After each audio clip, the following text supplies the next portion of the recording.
pets, deposits, pools, or even unpermitted room additions. Thank you for joining EJ Properties, where we explore real estate, property management, and investment strategies designed to help you build and preserve your wealth. I'm Elyssa Matson, managing broker of EJ Properties, based right here in beautiful Orange County, California. Whether you're an investor, property owner, or simply curious about the market, you're in the right place.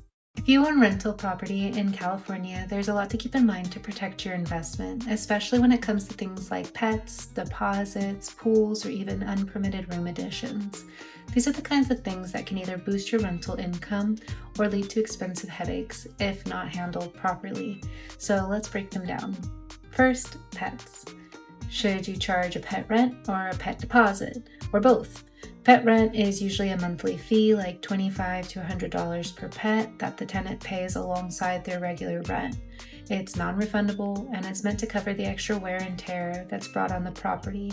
This is best when it's not necessarily for deductions, it's just some things happen at a property that you might not actually repair, but it does cause wear. A good example of this is sometimes like little scratches on the floor from pet claws. On the other side is the pet deposit. Now this is a one-time refundable, should there be no damage, amount $250 to $500 alongside the regular deposit that you hold in case there's any damage. This is where it can get tricky. In California, all refundable deposits are combined.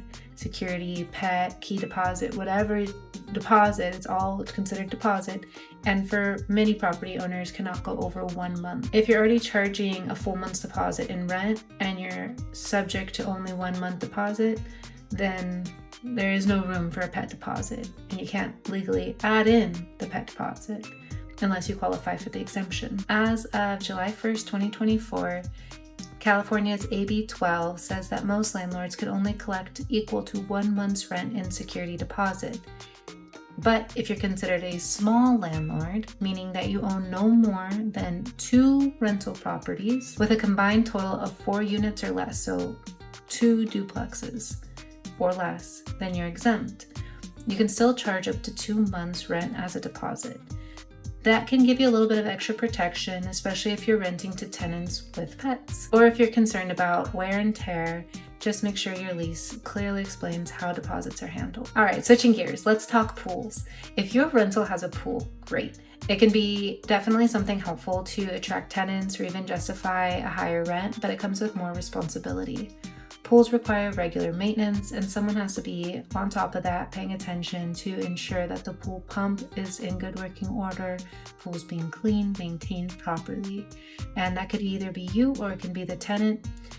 It just has to also be clearly outlined in the lease. Many owners prefer to keep their same pool person that they've had since before tenants were in place. It's another set of eyes on the property, someone that they can trust, but also some tenants are familiar with pool maintenance and they might negotiate to take care of it themselves. There is also some liability. A pool could be considered an attractive nuisance, meaning that they pose that higher risk of injury, especially with kids around. Make sure that your insurance policy includes pool liability and is also smart for renters to have renter's insurance related to the pool as well. Finally, unpermitted room additions.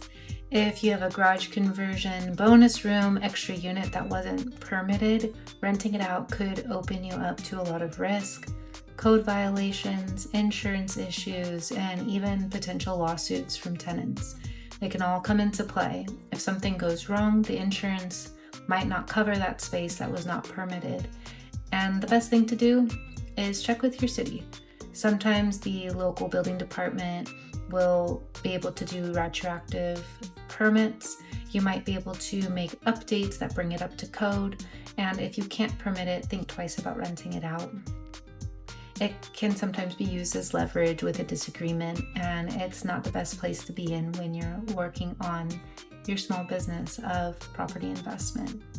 So bottom line, things like pet policies, deposits, pools, and unpermitted spaces might seem like small details, but they have a big impact on your liability and potential cash flow. If you're not sure what applies to you or want to make sure you're doing things by the book, Reach out to EJ Properties. We're here to help you protect your property and your peace of mind. Thanks for joining me today. If you have any questions about property management, tenant placement, or buying and selling real estate, we'd love to help. Visit us online at ej-properties.com. Until next time, take care and keep building your dreams.